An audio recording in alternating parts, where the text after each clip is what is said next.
thieth okete nyong'ong kaluwore kod gope mabandia ne okumba thieth mar SHA.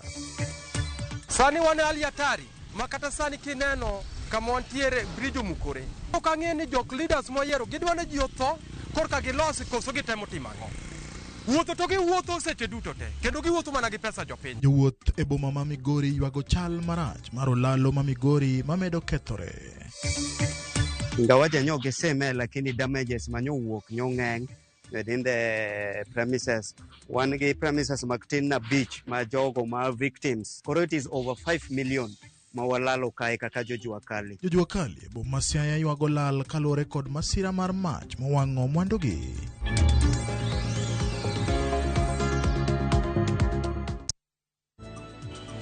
Machiegni nya korom gojon kamoro moro ma intiere rwakie chenro ni mar migago motelo ne wan kod twak kata jatend duond bura mar DCP Rigathi Gachagua ne twak gi jo Kenya ewi chal mar tenda William Ruto kuom higni 4 nyaka ne okaw muma mar keto singo ne tiyo ne jo Kenya mano twak ma obed godo kod jatend duond bura mar DCP Rigathi Gachagua ka bende wabro luwo kendo wa kole matut ka wakele chenro magwa ma opogore kendo akwayi ni bed koda ka chako chenro ni mar migago wabro ng'iyo ni to mage ma waikoni odiochiengni ma kawuono. Nyinga en James Opondo.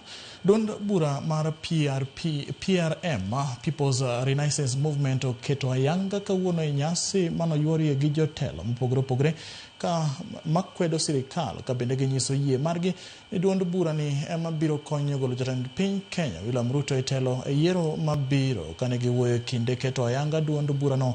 Jotelo go ose jatend piny kuom ndhicho mar rawere pachoka kod nek ma kinde ka kinde ka giwacho ni giikore kelo fungruok mabiro bedo mochwere kendo reso ngima oganda jo Kenya. Been called upon as a generation to rise up with enthusiasm, charisma, courage, and patriotism to do what needs to be done today. And what needs to be done today is economic renaissance. The preamble of our constitution starts with the word we the people. We the people of Kenya hereby launch the people's movement to deliver the country from economic liberation, economic renaissance, economic justice, and to form a government of the people, by the people, for the people. Apisa maduong' mar chenro mar SHA Masi Mwangange wacho ni SHA pod kale midhierni mang'eny kata mag lokruok e chenro mage maonge mibadhi mora Mwangange wacho ni mibadhi e chenro mar SHA ikelo kod jochiw thieth e osiptende mopogore pacho ka apisas mag SHA kaachiel kod jopiny mamoko koloso kod jofwambo ewi chala mar sekta mar thieth. Mwangange wacho ni SHA oseyudo omenda maromo bilion 27 mar weche thieth mochuno mag PHC kod bilion 23 mar chenro mag thieth. Ewi chenro mag SHIF SHA oseyudo omenda maromo bilion 151 ka gisechulo omenda maromo bilion 134 duto. SHA osechoko omenda maromo bilion 203 kendo chulo bilion 178 ne chenro mag thieth ka chenro no ni kod gowi mar bilion 4 ne osiptende manie bwo tend counties.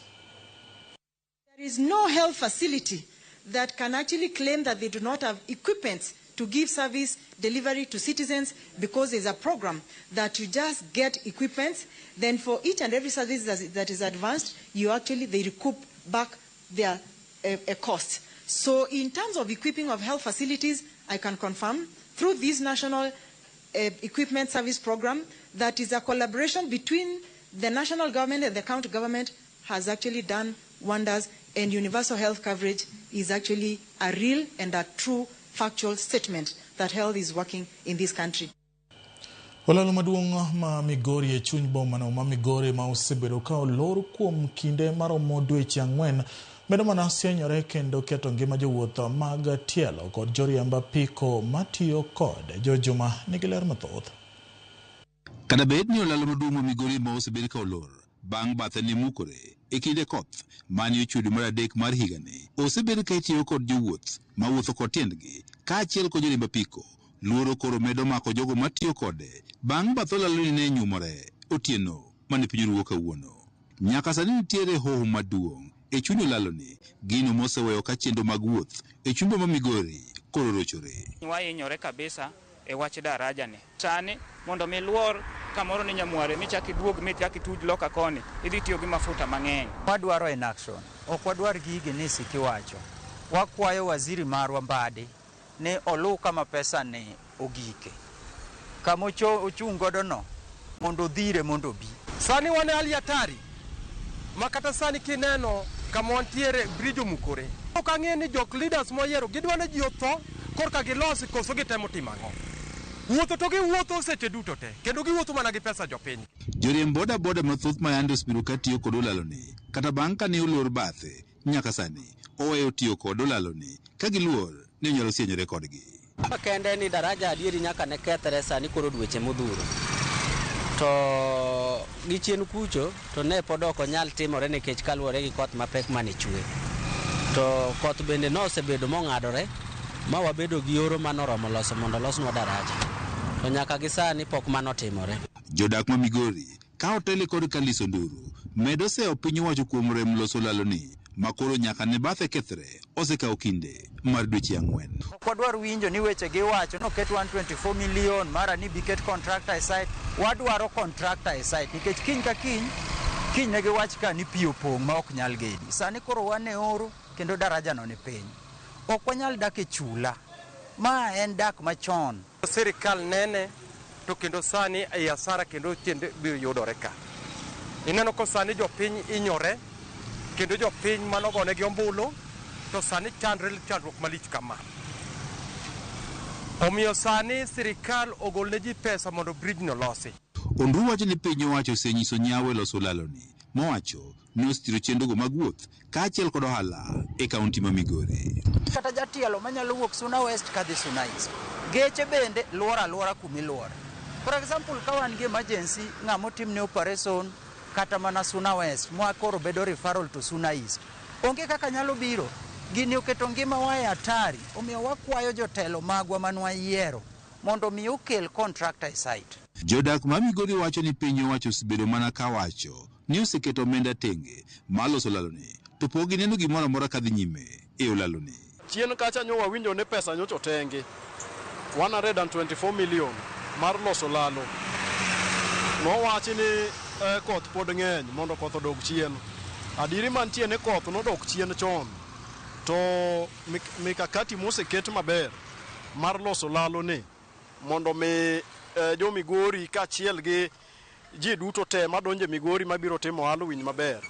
Ma pok obedo kare. Mukruok mar olaloni oserocho chenrogo mag wuoth kuom dweche buora ka chenrogo mag ohala e chumba ma Migori bende osebedo ka dok piny. Lalo mar Migori no en olalo mosetudo Suna East gi Suna West kendo biashara madhi Suna East gi madhi Suna West oseng'ikore nikech kethruok mar olalo no endo.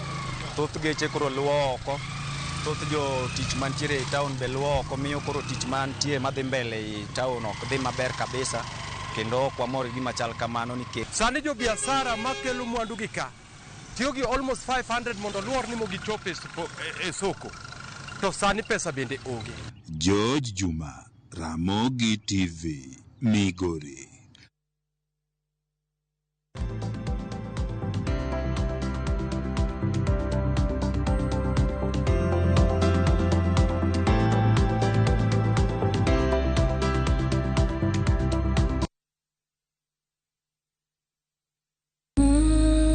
E gweng' kama nam chiwo ngima, ng'at achiel ema chiko gik moko duto. Anyuola mabalo ganyuola, ok en anyuola, en balo.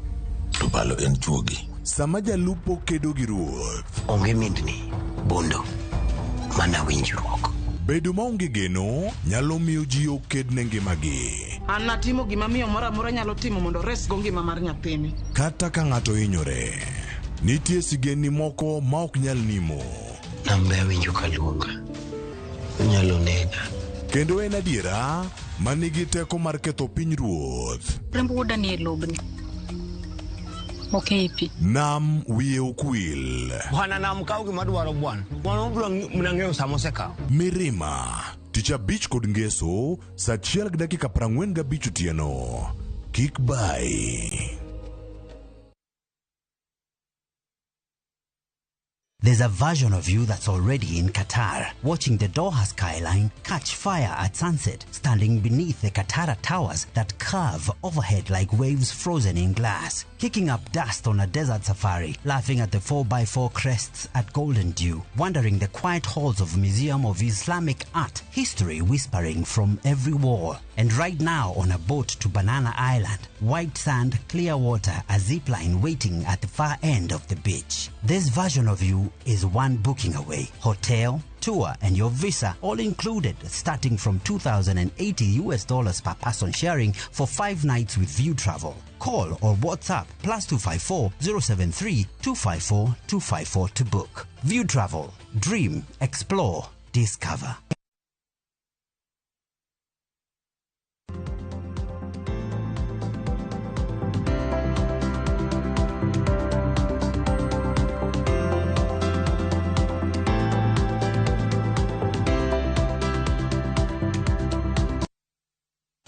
Machigni kendo nya Koromogi. Moko kuom jo hala machiro manyien Masiaya jua kali. Bom Masiaya kono lala manengone poko yange. Bang mach mitudo kod ng'ikruok mar sitima.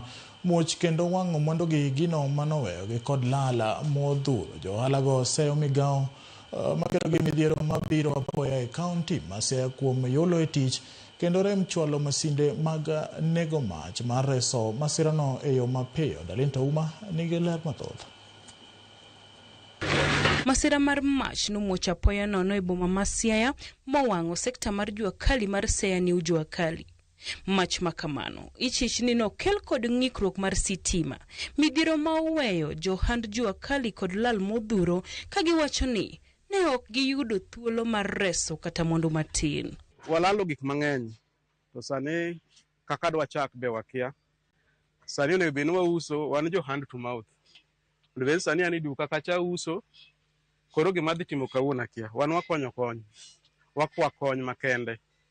To wadware immediately nikech gima dwa tim sani onge jatelo. Auso shok go. Auso gimra mora mani duka. Tatwange duka kanyo masin kende en 60,000 masin kende. Masin no nendo wang duto te. Kora kian an konye madakwa. Gima dawacho onge pacho kuti. Kanye kila kitu mara. Ni dichwo ya ona kaka mara. Kora kia gima datim. E twak margi kod jofwamb weche, jo halago seyo migao makedo gi midhiero mabiro apoya e kaunti Masiaya kuom yulo e tich kendo rem chwalo masinde mag nego mach mar reso masirano. Gima wanyalo wacho ni wadwaro ni system minyalo simgo pi, inyalo simgo mach obed active Siaya. Nyobed ni en active gik makamage nyoko temre koro nyithindo gi nyoka responsibility kede. One gi fire brigades to they are not working at maginyalo konyo situation makama kowuok. Koro nyobed ni gitiyo gima kamae los makamae nyoda kwa yudo. Koro gima temo wacho ni gigo ketgi in a way maginyalo konyo jopiny. Kik gibeda beda gik moko kamoro mabedo displayed to gikony jopiny.